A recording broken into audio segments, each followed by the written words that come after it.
Bueno, muy buenas tardes a todos una vez más. Asistimos a las charlas, conferencias de la Orden Rosacruz OM, fundada por el maestro Om Johansson. Y esta vez vamos a seguir ahondando en desentrañar lo que es la enseñanza. Hay un aspecto que, bueno, no habíamos tocado hasta el día de hoy. Sí que hemos hablado de distintos aspectos relacionados con la energía sexual. Hoy seguiremos ahondando en este aspecto, pero vamos a incorporar un elemento nuevo, el cual eh, tiene total relación, ahora veremos por qué, y del cual habla el maestro en los libros muy claramente. Y yo, y vamos, por la literatura, por los ensayos a los que yo había tenido acceso anteriormente, la verdad que nunca había leído esos datos que son muy interesantes y que vamos a tocar hoy aquí. Energía solar, energía sexual, secretos develados. En pleno siglo XXI se ha puesto muy de moda por, vamos a llamarlo así, si me permiten la expresión, por los nuevos gurús de la llamada nueva era, esa nueva era que arranca desde hace muchos años y que no termina de llegar de una vez, aunque muchos nos empeñemos, pero digamos que astrológicamente estamos en la misma. Entonces, esa nueva era, hay algunos nuevos gurús que, bueno, que han realizado y realizan de manera continua una serie de afirmaciones sobre la energía sexual, independientemente de que se afirmen algunas cosas cercanas a la verdad y otras que no corresponden a la realidad.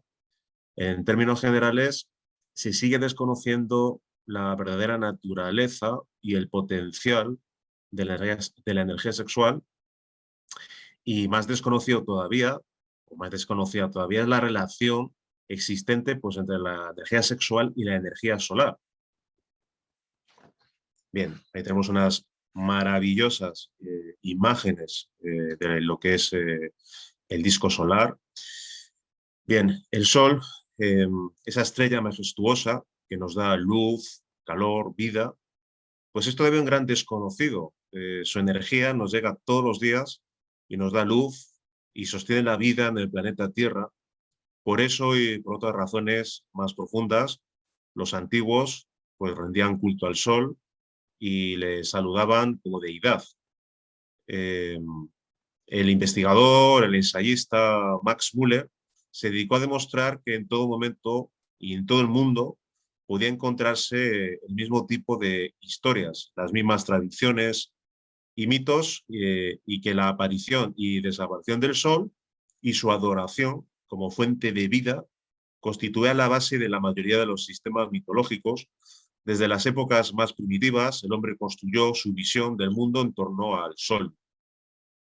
El papel del Sol en las mitologías del mundo fue abordado nuevamente en 1923 por William James Perry, antropólogo cultural de la Universidad de Londres, y por el anatomista Grafton Elliot Smith, que publicaron ese año su obra conjunta, la cual podemos ver aquí el título en inglés, Los hijos del Sol, The Children of the Sun, donde se argumentaba que las primeras etapas de la historia de la humanidad, pues hubo comunidades en la mayor parte de los continentes, pues que creían ser la progenie de un dios solar. Heliocentristas contumaces sostenían que no es posible exagerar la importancia de este hecho en la historia de la civilización y especialmente en el estudio de la mitología y el folclore. Los miembros de las dinastías faraónicas creían que en cierto momento pues el Sol había descendido a la Tierra para ocupar el lugar del rey, y de ahí que ellos fueran sus descendientes. Perry y Smith discernieron sistemas de creencias similares entre los asuras de la India, los timúridos de Indonesia, los abiruju de San Cristóbal en las Islas Salomón, Polinesia, Nueva Zelanda, Pacífico Oriental, los incas, mayas, varias tribus norteamericanas, y concluyeron en cualquier lugar que examinemos a las clases gobernantes de las civilizaciones arcaicas se descubre que se autodefinían como dioses que tenían los atributos de los dioses y que frecuentemente usaban el título de hijo del sol o hijos del sol. Aquí hemos visto una representación del carro solar del dios de Helios, representado Sol, representado por Helios. Bien, el gran psicólogo e investigador Carl Gustav Jung viajó a Nuevo México y visitó a los indios, pueblos de Taos, conversó con uno de los ancianos de la tribu, el cual afirmó: el sol es Dios. De eso se da cuenta cualquiera. Y Jung comprendió de repente el papel fundamental del mito solar. Otorgaba a la tribu un sentido de trascendencia y utilidad. Sus propios sueños le habían convencido de que los seres humanos tienen un anhelo inextinguible de luz. El propio cristianismo adoptó el culto solar al dios Invictus, especificando el nacimiento de Cristo el 25 de diciembre, al igual que otros dioses solares. Ahí tenemos el Sol Invictus, importado por el cristianismo de los misterios de Mitra, de los misterios de Persia.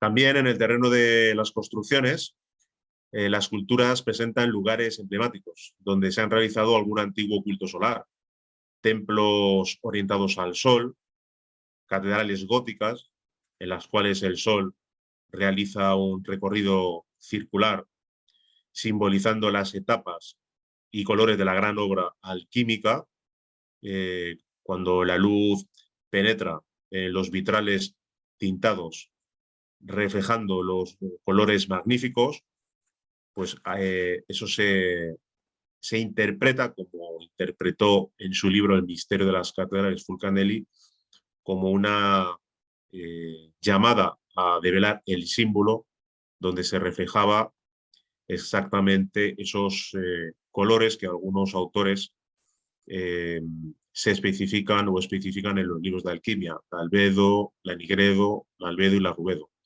empezando por el color negro, el color blanco y la rubificación. Aquí vimos la piedra del sol, lo que es concretamente en el Museo Nacional de Antropología de México.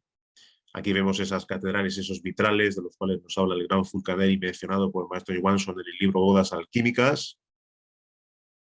Y ahí abajo tenemos lo que acabamos de mencionar, las tres fases de la gran obra: putrefactio, la nigredo o caput mortuum, como llaman algunos autores, la albedo, representado por el color blanco y por la paloma del Espíritu Santo. En la nigredo está representado por el cuervo negro. Por último, la rubedo, generalmente representado por el faisán rojo. Las tres fases de purificación del aspirante que le lleva a la consecución de la filosofal y a la consecución de los trabajos que llevan a la finalización de la gran obra. Ahí vemos esos magníficos vitrales donde penetra esa luz maravillosa.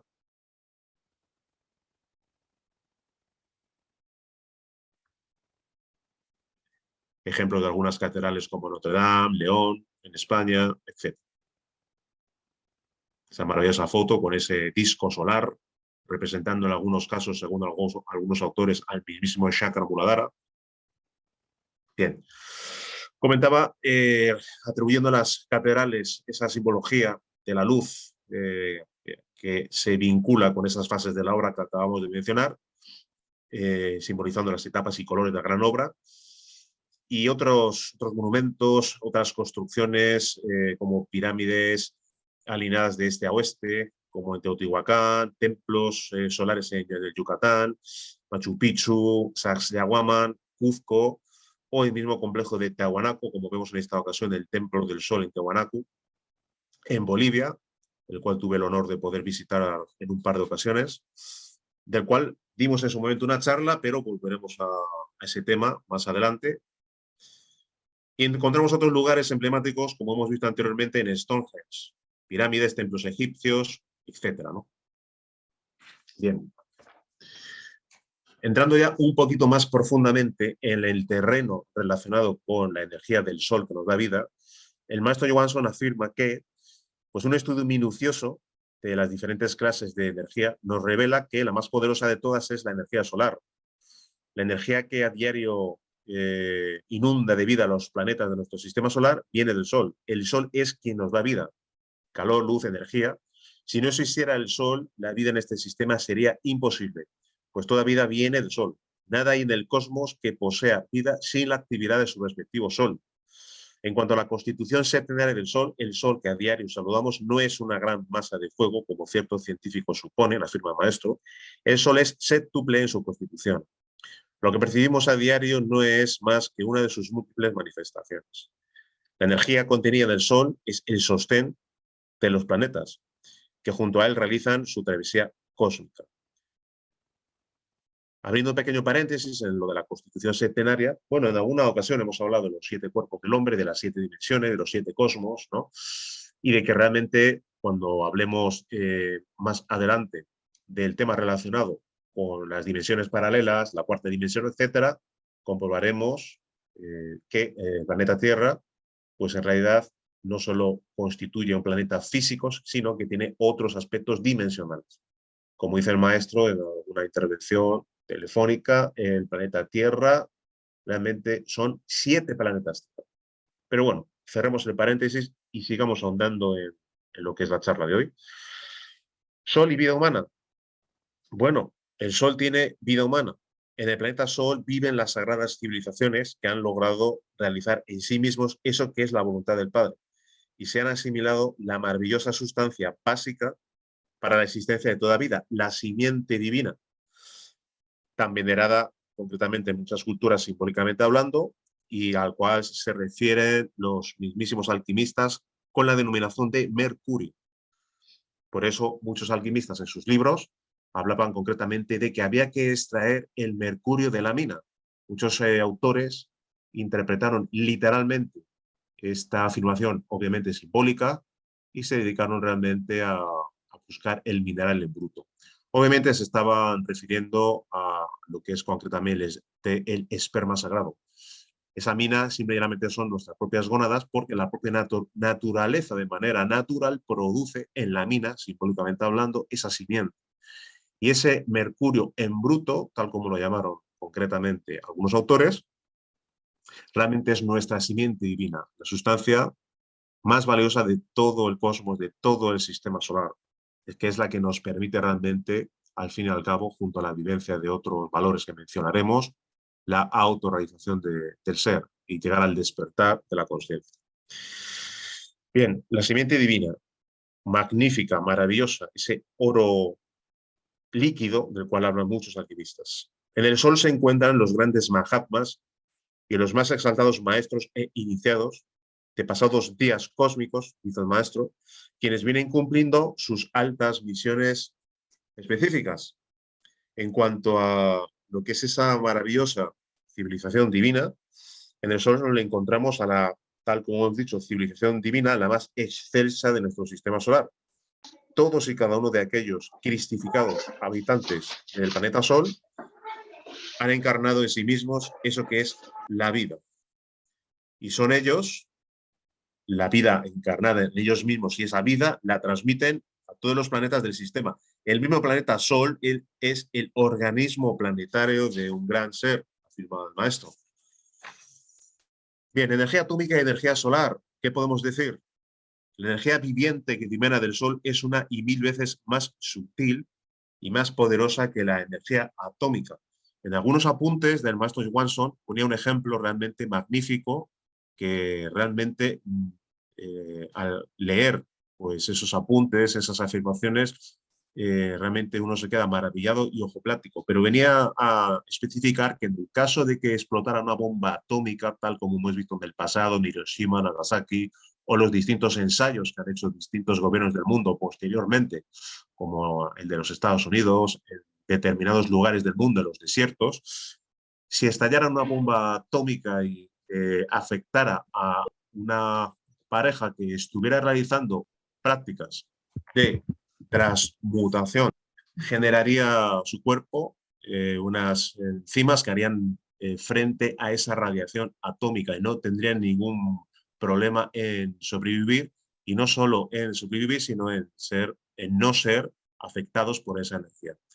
Y si alguien pues realizara sus prácticas de transmutación unipolar, en las cuales ahora explicaremos y en las cuales no se trabaja todavía con pareja, pues esa persona sí resultaría afectado por esa energía, pero podría llegar a sobrevivir perfectamente. Es lo que afirma el maestro. Un ejemplo realmente grandioso donde se especifica la magnitud, la importancia de esa energía solar muy superior a la propia energía atómica. Bien, por eso se especifica, el maestro afirma que es 1000 veces más sutil y más poderosa que la energía atómica. El hombre verdadero, el hombre solar, ese maravilloso ser desconocido, apenas podría molestarse por el impacto de la energía atómica, tal como hemos hablado. El animal racional carece de energía desarrollada, solo se encierra o encierra en sí mismo cierto potencial energético con posibilidades de desarrollo. El verdadero hombre ha despertado, desarrollado completamente todo aquel potencial energético que lo hace invulnerable a la radiación atómica. Es un acumulador de energía solar. Su constitución está plenamente desarrollada en base a esa energía que viene incesantemente del Sol y que se deposita en las profundidades de su organismo. Los habitantes del planeta Sol han aprovechado al máximo esa magnífica energía solar y se han convertido en hombres solares. La energía solar sufre diversas transformaciones al atravesar el espacio y más transformaciones aún al penetrar en la atmósfera. En la atmósfera de nuestro planeta. En nuestra atmósfera terrestre hay ciertas capas que transforman la energía solar en manifestaciones de luz, calor, vida, movimiento, etc. La atmósfera, si en nuestro planeta Tierra no hubiese atmósfera, pues el calor sería insoportable y la vida sería imposible. Las diversas radiaciones energéticas provenientes del astro rey, de nuestro maravilloso Sol, no encontrarían los elementos necesarios para proporcionar la vida de la que son transmisores. Esa vida se encuentra, se concentra y se almacena en las aguas de todos los mares, océanos, ríos y lagos. Los planetas muertos no tienen atmósfera y no tienen agua. Y, claro, obviamente, tal como arriba es abajo, nos dice el libro del Kybalión, esa máxima hermética que todos hemos aprendido en nuestros inicios de los estudios esotéricos. Tal como es arriba es abajo, tal como abajo es arriba. Si la vida se manifiesta bajo múltiples y diversos aspectos, gracias al agua primigenia de toda creación, en todo sistema solar y en todo el macrocosmos, de la misma manera, en el microcosmos hombre, la vida se manifiesta en él, en la fuente viva de sus aguas espermáticas, de su enseminis, de su simiente divina. En el caso del hombre solar, la energía sexual es más que una modalidad de la energía solar, es energía divinal. Si la criatura humana se pudiera asimilar en sí la energía contenida en su simiente sexual, se convertiría en un hombre solar y este se vería inmune a toda aquella derivación de la energía atómica. Un hombre solar puede sufrir molestia alguna, menos daño o contaminación, pasearse entre los letales yacimientos de uranio, así como por aquellos lugares donde se almacenan o se desechan los residuos atómicos. Un hombre solar es superior a todas las formas de manifestación energética. Él es energía solar encarnada. En la simiente humana es divina, es solar, y en ella se hallan latentes todas las potencialidades que posee un hombre. La criatura llamada humana desconoce completamente todo el poder divino que se haya contenido en su simiente. Desconoce todo aquel potencial de vida que se haya encerrado en su enseminis, en su simiente. Recordemos que el enseminis es una denominación del insigne y maravilloso alquimista Paracelso. El ser humano que verdaderamente sabe lo que contiene su simiente, un día se convertirá en un hombre solar. En cambio, el animal racional, que desconoce todo el poder depositado en su semilla, se precipitará en los abismos. Lo más precioso que tiene la criatura es su simiente. El Rosacruz sabe asimilarse toda la vida contenida en su simiente. Nada hay en el universo que tenga un valor semejante al de la simiente humana. La simiente humana es invalorable. La simiente humana es energía solar latente.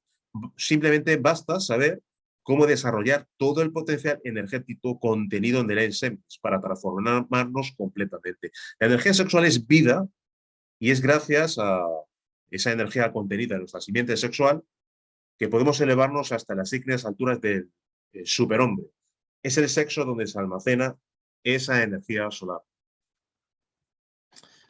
Ahí vemos concretamente a Hermes Trismegistos con ese sol. Bien, continuando con la energía solar dimana del sol y en nosotros dicha energía penetra y compenetra todo nuestro organismo a través de los 7 plexos o chakras y muy especialmente a través del plexo solar. Todas y cada una de nuestras células absorben del sol algo de esa maravillosa vibración energética. La energía solar que mediante los ejercicios esotéricos pertinentes penetra en el organismo humano se deposita en todas y cada una de las células o dirige esa energía hacia algún lugar del organismo. Más de una manera natural, la energía solar va a depositarse en nuestra propia simiente. La energía solar no es estática, es dinámica, por lo que estimula el funcionamiento orgánico en una o varias de sus múltiples funciones, motoras, intelectuales, instintivas, etc. La energía solar es el soma de los inconstantes y su aprovechamiento íntimo y máximo depende de las constantes cocciones en el hornillo del alquimista. Energía solar concentrada la tenemos en los espermatozoides del varón y en los óvulos femeninos. Para tener la dicha de engendrar un hijo, no se requiere millonadas de espermatozoides, sino tan solo uno. Un solo espermatozoide y un solo óvulo, pero el animal racional gasta torpemente y en forma inútil millones de espermatozoides en la displicencia y en el placer. Si un solo espermatozoide tiene todo el potencial para engendrar un hijo, ¿qué no haríamos si se logra aprovechar en nosotros mismos todo ese caudal energético contenido en millonadas y millonadas de espermatozoides? ¿Qué no haríamos si logramos aprovechar inteligentemente toda la energía contenida en la siguiente? ¿Cuál sería el destino que la guarda a quien subyuga sus sentidos y se levanta en amo y señor del sexo? El animal racional es simple y llanamente un esclavo del sexo. Esa esclavitud a la que por sí mismo se ha sometido le induce a desperdiciar vilmente lo mejor que se genera en su organismo, la simiente.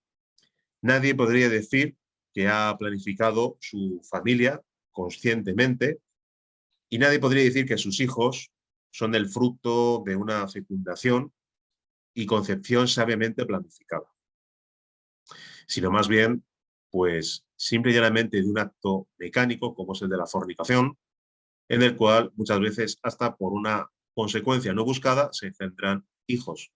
Por supuesto, siempre especificando fornicación como sinónimo de orgasmo y sinónimo de derramar la simiente divina.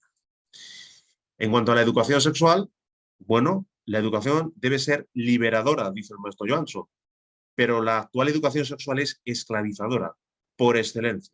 Esclaviza a quienes pretenden cómodamente conocer más del sexo. Una verdadera y auténtica educación sexual enseña la castidad científica, entendiendo por castidad científica una vida pletórica de sexualidad, pero a nivel de transmutación. Cuando hablamos de castidad científica, no bajo ningún concepto estamos hablando de abstención sexual, sino más bien de todo lo contrario. La castidad científica es intensa vivencia sexual transmutatoria. En la castidad científica, el aspirante a Rosacruz vive conscientemente las prácticas de transmutación en sus distintas modalidades, de las que luego hablaremos. Decíamos, castidad científica bien entendida. Y el real conocimiento de los misterios del sexo. Y es proporcionada solo por los maestros de la castidad. Nos referíamos a la educación, por supuesto. Es proporcionada esa educación por los maestros de la castidad, por aquellos titanes que consiguieron dominar sus pasiones. Quienes son esclavos de estas jamás podrán constituirse pues, en legítimos maestros de educación sexual, por supuesto. La castidad, la transmutación sexual, como hemos comentado, no es sinónimo de celibato.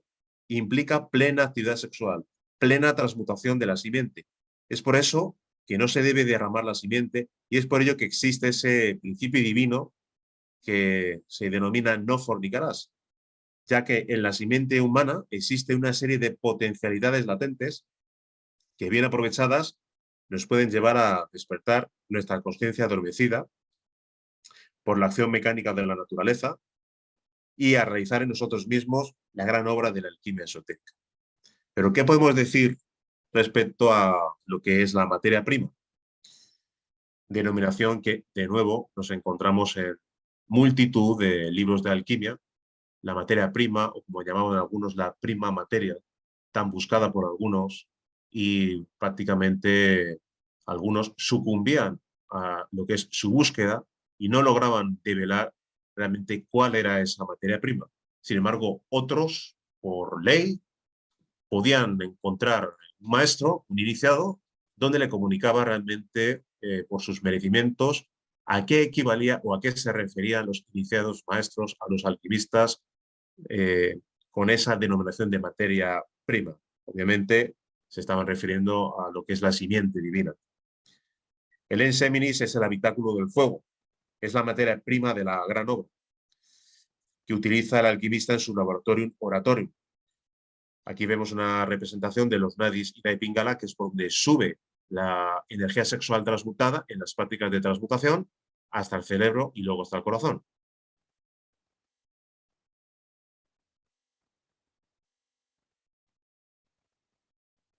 Ida del varón nace en el testículo derecho, se encuentra relacionado con la fosa nasal izquierda, continúa su recorrido hasta la aurícula derecha para culminar en el ventrículo izquierdo.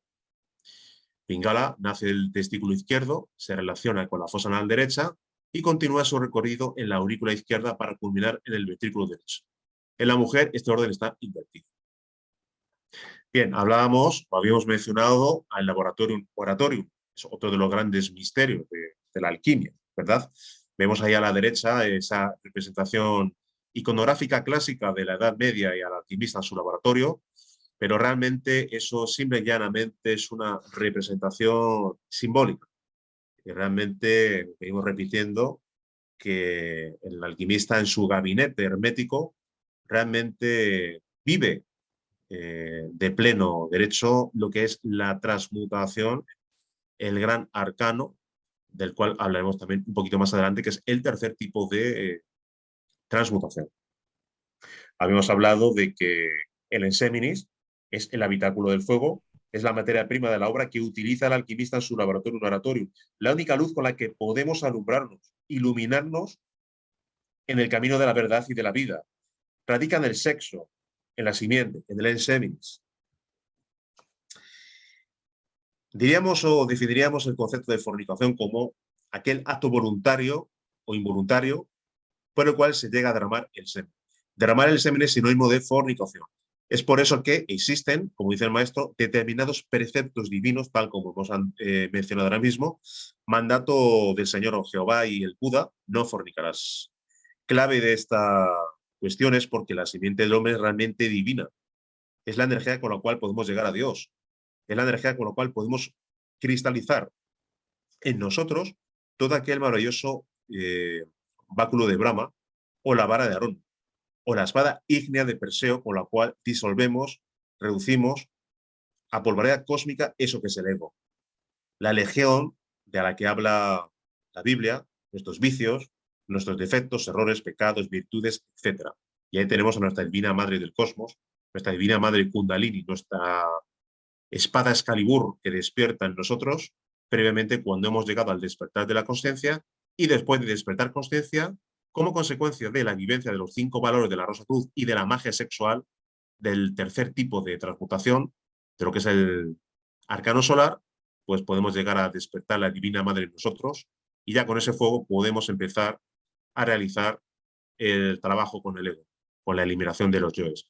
Aquí vemos otra representación iconográfica de lo que es el arcano solar simbólico de la Edad Media, bellos grabados que se repiten una y otra vez en los libros de alquimia. La mujer genera millonadas de proóvulos y estos se pierden durante el orgasmo. Los proóvulos no podrían ser vistos con el microscopio, pues son suprafísicos, semifísicos, semietéricos y tienen todo el poder generatriz de los espermatozoides. Con el orgasmo, el hombre pierde millones de espermatozoides y con ello millones de átomos solares. Con el orgasmo, la mujer pierde millones de proóvulos, millonados de átomos solares. La causa de muchas enfermedades incurables hay que buscarla precisamente ahí, en la fornicación. Solo la castidad real, es decir, una vida pletórica de transmutación, es la que puede regenerar y sanar a un organismo enfermo con ciertas dolencias. El cáncer, esa enfermedad incurable, es tan solo consecuencia de la fornicación. La curación, si no es demasiado tarde, viene con la castidad real. La energía más sutil y maravillosa se halla en el organismo, y esa energía es precisamente la energía sexual. Ella es vista con desprecio e inclusive con asco para quienes viven una vida licenciosa. El organismo impregnado de la radiante y poderosa energía sexual, salvo consecuencias kármicas, se mantendrá sano, pleno de energía. La simiente sexual, al ser asimilada en los organismos que viven la castidad real, actúa regenerando aquellos centros degenerados, dando nueva vida a las degeneradas células agonizantes, despertando nuevas facultades naturales y ocultas. ¿Qué tenemos que decir en todo esto del poder del Cristo?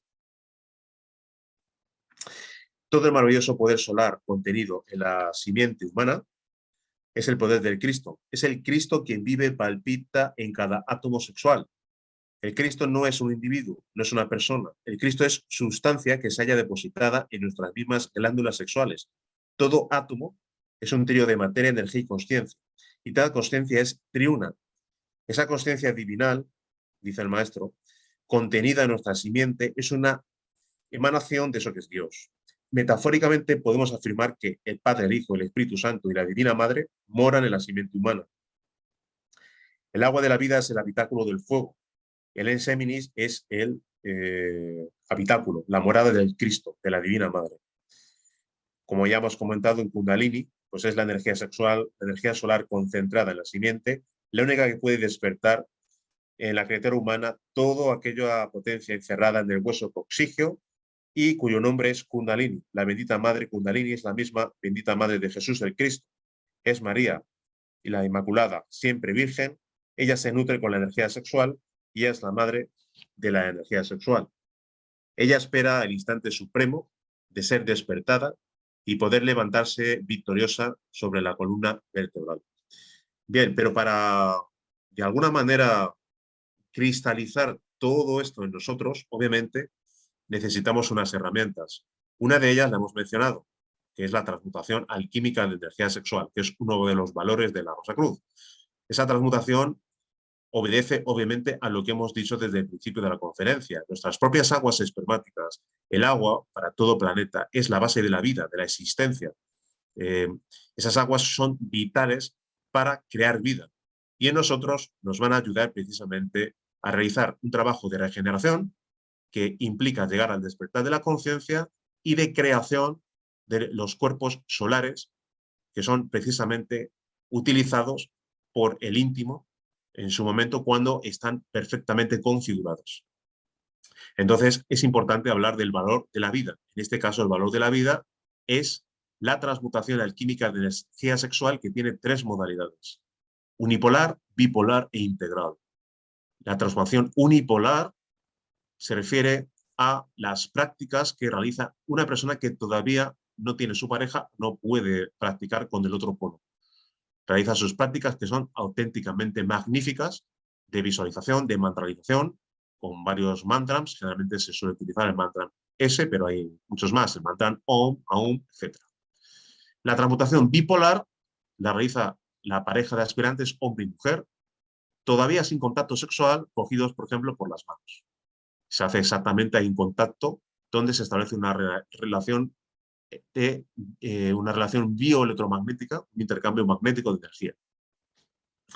Y por último, el tercer tipo de transmutación, el famoso gran arcano, el arcano solar, el Tantra Yoga, el Udvareta Yoga, la magia sexual, ese secreto secretorum, ese arcana arcanisma del cual mencionaba Michael Mayer en su libro Arcana Arcanísima, ese secreto que siempre se ha mantenido guardado, donde ya precisamente hay contacto sexual en ese tantra blanco entre hombre y mujer, sin orgasmo y sin derrame seminal, donde se produce una magnífica transmutación de la simiente. El valor de la muerte. Por supuesto, no nos referimos a la muerte del cuerpo físico, sino a la muerte del mayor enemigo que tiene el hombre, que es su propia sombra, el ego.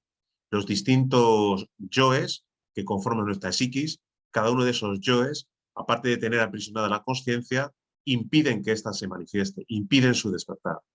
Por lo cual necesitamos hacer un ejercicio de control yoístico, de control del ego, para que éste se vaya debilitando poco a poco. Más adelante, cuando alguien despierta conciencia y posteriormente, como consecuencia de las prácticas de magia sexual, tiene la posibilidad de despertar Kundalini y ya cuenta en sí mismo con la espada de Excalibur, extraída de la piedra del sexo, tal como nos cuenta la mitología artúrica que hizo el rey Arturo, el cual se hizo rey precisamente por extraer la espada de la piedra, extrayendo la espada de Excalibur, el fuego sagrado, nuestra divina madre Kundalini, de lo que es la piedra del sexo, con las prácticas de magia sexual, habiendo despertado conciencia y habiendo despertado Kundalini, entonces ya podemos empezar a realizar el proceso de muerte de los yoes, la eliminación de cada uno de los yoes. Y obviamente, como cada uno de los yoes tiene una porción de conciencia aprisionada, eliminado uno de los yoes, entonces esa porción de conciencia, ese mínimo porcentaje de conciencia, engrosa realmente esa conciencia despierta que se va ahondando, que va completamente creciendo más y más. En el valor de la libertad, no podemos ser libres si realmente nos domina las cadenas del ego. Obviamente tenemos que realizar un trabajo con la atención, una división de la atención consciente. Tenemos que aprender a vivir de momento en momento. Tenemos que aprender a vivir el aquí y el ahora. Algunos autores han esbozado un poquito de esta cuestión. El mismo Gurdjieff en su momento ha hablado del recuerdo de sí. Ese famoso librito de Eckhart Tolle del poder de la hora nos habla también ciertas cositas interesantes, pero realmente el maestro Johansson explica de manera magistral cómo se debe vivir esa práctica. Esa práctica realmente tiene dos columnas torales: el autorrecuerdo y la autoobservación. En un momento dado debemos de autorrecordarnos como conciencia. Ese es un trabajo que no se hace racionalmente, sino que se hace con el corazón. Una vez que nos recordamos quiénes somos como conciencias, sin perder esa individualidad, eso sí, ya con la observación, con la autoobservación, extendemos nuestra atención hacia lo que estamos haciendo en un momento dado. Y sin perder nuestra individualidad y nuestra acción, lo que estamos haciendo en un momento dado, extendemos la atención hacia el lugar en el que nos encontramos. De tal manera que, sintiéndonos uno, dividimos nuestra atención en tres. De esa manera lo que hacemos es vivir conscientemente de momento en momento y, por supuesto, establecer un muro de contención para todas las injerencias de la mente, la cual está constantemente bombardeando con imágenes, pensamientos, proyecciones al pasado, proyecciones al futuro, y nos sumerge en el sueño. Una vez que cortamos ese flujo mental, entonces aprendemos realmente a vivir conscientemente. Ese es el valor de la libertad.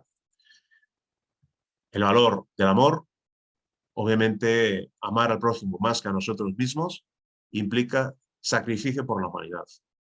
Alguien tiene esta enseñanza, alguien tiene este conocimiento precioso y va aprendiendo más y va adquiriendo más y más conocimiento. No podría realmente acapararlo él solo. Si quiere avanzar en el sendero, tiene que dar la posibilidad a otros de conocer la enseñanza y, por supuesto, darla a conocer gratuitamente, divulgarla gratuitamente. Gratuitamente es como la hemos recibido, gratuitamente es como la damos.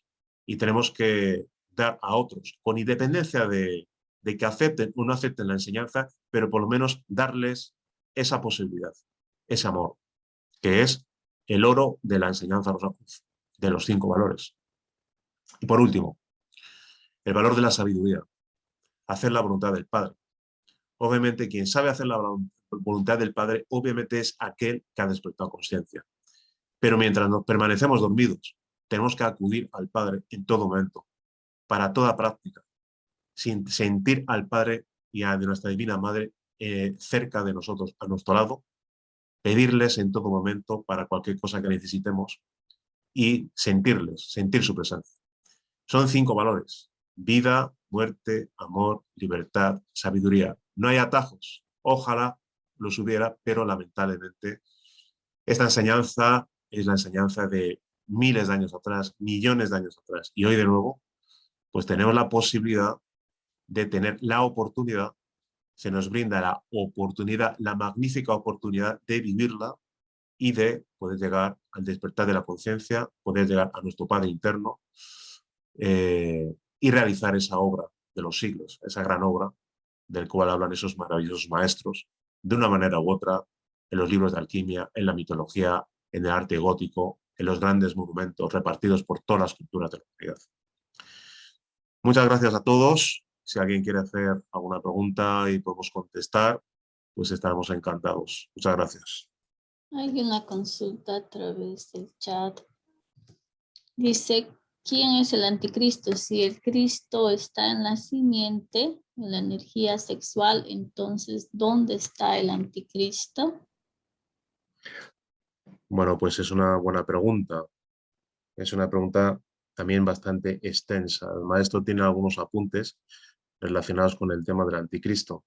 Si el Cristo, o mejor dicho, me gustaría rápidamente empezar a contestar con algo que hemos dicho y que todos los amigos presentes también conocen, esa máxima hermética de la cual nos habla esa obrita del Kybalión, como es arriba es abajo, como es abajo es arriba.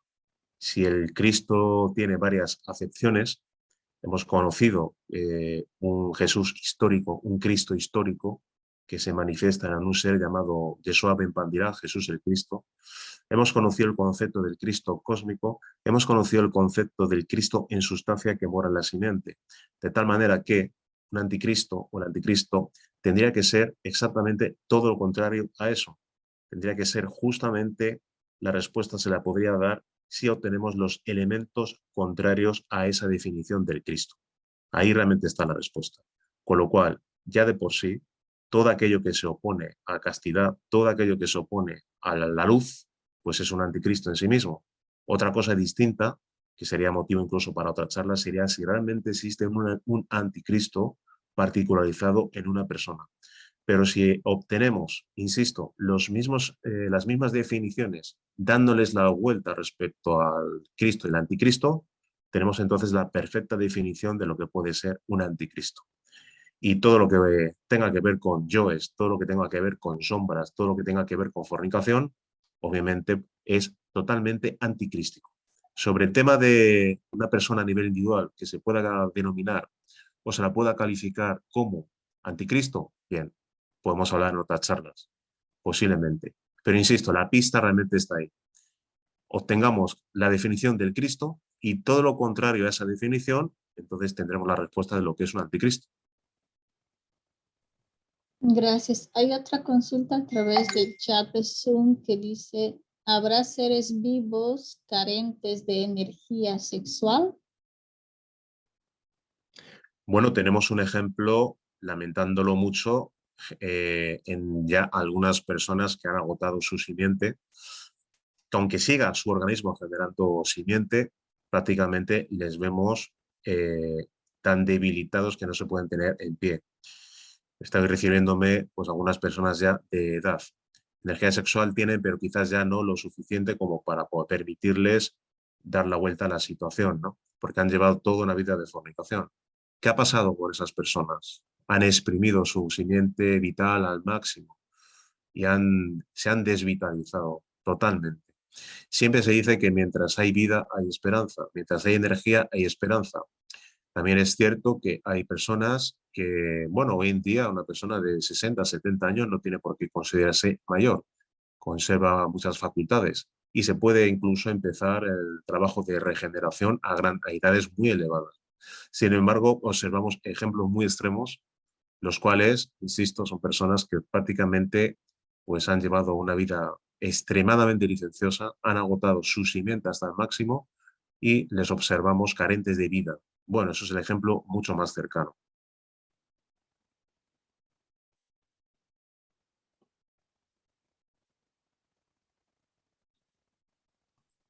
Gracias, Rafa. Entonces se podría concluir que mientras haya vida hay energía sexual.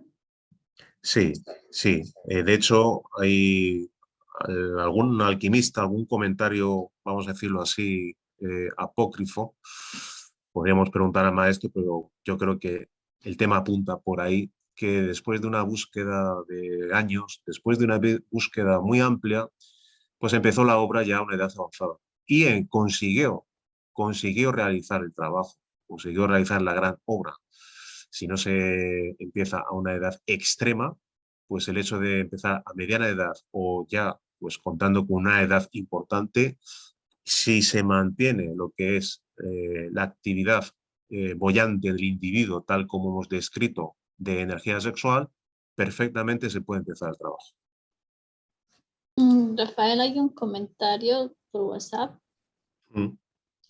que dice, ¿por qué uno tiene que realizar este trabajo si Cristo ya, Jesús al venir a este mundo ya nos salvó? Bueno, es un comentario interesante, ¿no? Bueno, sería una pregunta bastante, perdón, una respuesta bastante amplia, ¿no? Bueno, tanto Jesús como otros grandes maestros han venido a este mundo a dar una enseñanza. Y luego corresponde a cada cual la voluntad o no voluntad de vivirla o no vivirla. Se dice por parte de, bueno, aquellos que han configurado un falso cristianismo, un cristianismo adulterado, que Jesús vino a salvarnos de nuestros pecados y que realmente por eso no se debe de hacer ni trabajo alguno, ¿no? Digamos que esa es la posición más cómoda, pero no es así. Realmente lo que ocurrió en la Palestina de Jesús fue una representación en el mundo tridimensional de lo que es lo que se llama el drama cósmico, y todos eran grandes iniciados, cada uno asumió su papel y se especificó claramente, simbólicamente hablando en aquel momento, lo que es la enseñanza de la Rosa y la Cruz. Entonces, las interpretaciones que se han hecho bastante tendenciosas de lo que son los hechos ocurridos en aquel momento configuran, insisto, un falso cristianismo. No tiene nada que ver el cristianismo actual con el cristianismo primitivo, que es gnóstico, Rosacruz, y que ha sido totalmente adulterado, al igual como muchas partes de la Biblia. Insisto, es una respuesta bastante larga, un día podemos hablar largamente sobre esta cuestión, pero los grandes maestros e iniciados realmente lo que han venido es a dar una enseñanza y corresponde a nosotros vivirla o no vivirla, pero tenemos esa posibilidad que es la que ofrece la Orden Rosacruz. Ese mismo conocimiento que nosotros, esos mismos 5 valores que nosotros hemos expuesto hoy y que venimos exponiendo durante todas las charlas, son o es la enseñanza claramente que Jesús enseñó en secreto a sus discípulos, pero que simbólicamente habló a lo largo de todas sus palabras, etcétera, etcétera. Con lo cual vino Jesús, algunos cómodamente dicen que a salvarnos, y bueno, se quedan tan cómodos, pero realmente vino a dar esta enseñanza y de nuevo a llegar concretamente a todos los rincones del planeta, pues los 5 valores de la Rosa y la Cruz. Luego ya cada uno decidirá si quiere o no quiere vivir la enseñanza, pero eso ya corresponde a la voluntad de cada uno. Bueno, pues si no hay más preguntas, terminamos por hoy, dando gracias a todos los amigos asistentes una vez más, emplazándoles pues para próximas ocasiones, próximo sábado, y de nuevo pues muchísimas gracias